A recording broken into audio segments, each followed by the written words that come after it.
good news is that we are moving forward with a sense of urgency equal to the challenge. I didn't come here to do the same thing we've been doing or take small steps forward.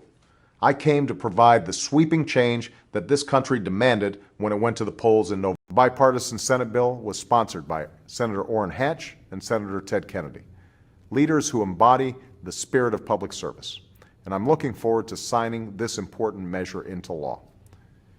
And the only way forward is through shared and persistent effort to combat fear and want wherever they exist. It means strengthening whistleblower protections for government employees who step forward to report wasteful spending.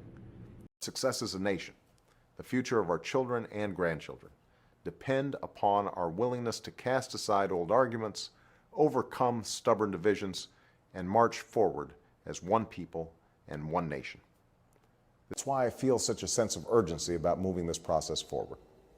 Cities like Elkhart to thrive, we need to recapture the spirit of innovation that has always moved America forward.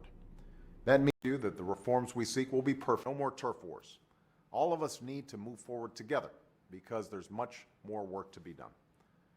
We resolve to move forward in the journey towards a just, lasting, and comprehensive peace in the Middle East. As we move forward in the coming weeks, I understand that members of Congress from both parties will want to engage in a vigorous debate and contribute their own ideas. And thanks to the American taxpayers, we've now achieved the stability we need to get our economy moving forward again. But every way that I can to push this recovery forward and build a new foundation for our lasting growth and prosperity. That's why I announced some additional steps this week to spur private sector debating this issue exhaustively for a year.